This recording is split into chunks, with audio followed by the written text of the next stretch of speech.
شفت أحد المقاطع الفيديو، واحد يقول يا لا تضوج، الحياة ما تسوى لحد يضوج لحد يحزن. ومرات حتى احنا بالحياة تسمعها يقول لك يابا لا تضوج، يابا لا تعصب، يابا لا كذا. فهذه المشاعر السلبية اللي احنا نعتبرها مشاعر سلبية، هل بيها فايدة؟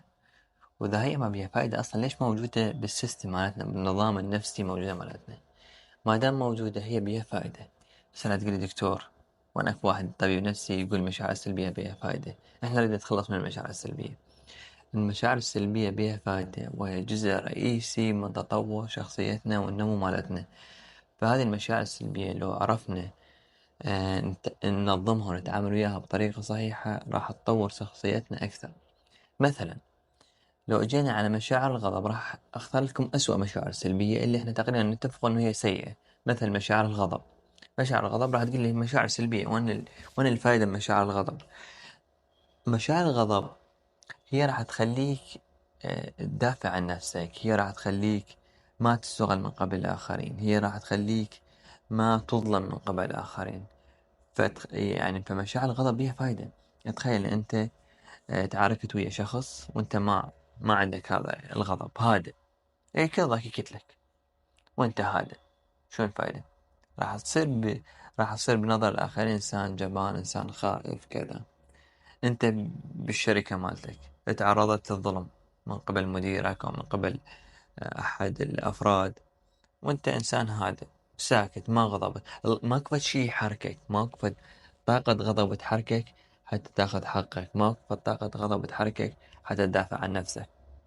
فتصير إنسان خائف، إنسان جبان، إنسان آه، متكور على نفسه، إنسان يتم استغلاله، إنسان يتم ظلمه.